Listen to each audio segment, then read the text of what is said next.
toutes et à tous, c'est Emma du blog des anorexies et de la chaîne YouTube des anorexies, destinée à comprendre, combattre et guérir d'un trouble du comportement alimentaire.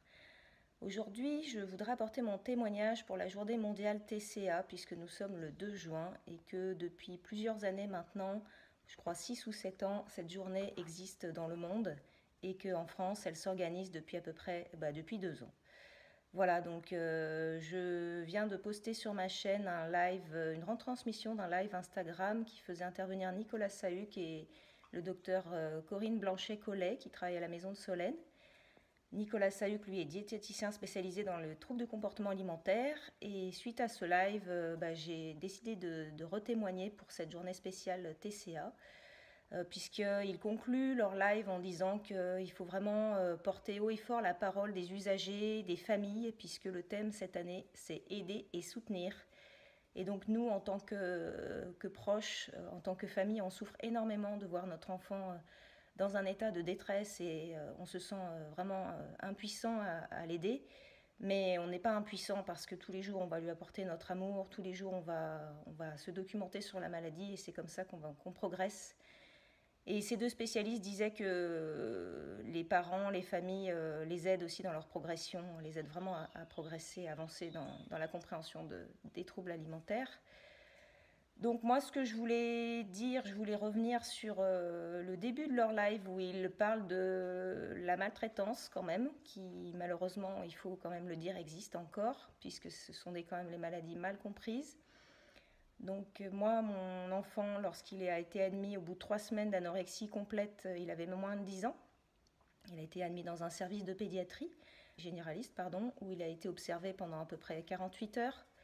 Et il n'y avait aucune prise alimentaire depuis presque 3 semaines. C'était des quantités infinitésimales. Donc il était dans un état de détresse psychique, de dénutrition avancée, il était déshydraté. Donc voilà, ils l'ont observé et moi ce que je voudrais plus qu'il arrive jamais, c'est des menaces avec la sonde. C'est-à-dire, ils l'ont observé puis on lui a dit si tu manges pas, on va devoir. J'étais là quand ça s'est produit, une infirmière d'un certain âge, assez chevronnée, lui a dit si tu manges pas, on va devoir te poser une grosse sonde, regarde comme elle est grosse. Et ça c'est de la maltraitance. Ça devrait plus jamais arriver. Moi je veux plus que ça arrive. Et voilà, j'ose témoigner pour ça parce que même si dans cet hôpital, ils ont contribué à le maintenir en vie, il y avait quand même des choses qui ne devraient pas arriver. Donc je leur suis reconnaissant parce que sans eux, ils seraient probablement morts. Mais ça, il ne faut pas que ça arrive. Donc l'enfant, il souffre d'anorexie, il n'a pas choisi sa maladie. Donc ça met les parents et les enfants dans une détresse atroce, effroyable, alors qu'ils sont déjà au fond du trou. Donc voilà, je voudrais que les infirmières qui prennent en charge ces enfants soient mieux formées et qu'on n'ait plus affaire à ce genre de menaces pour faire manger un enfant parce que il est bloqué, il ne peut pas s'alimenter en fait. Et moi-même, j'ai été extrêmement choquée de ces propos qui sont gravés à jamais dans ma mémoire, que j'ai notés dès ma rentrée de l'hôpital, parce que je suis docteur vétérinaire et que je pose des sondes d'alimentation sur des chats anorexiques, secondairement à un stress. Donc j'ai été extrêmement choquée de ces propos.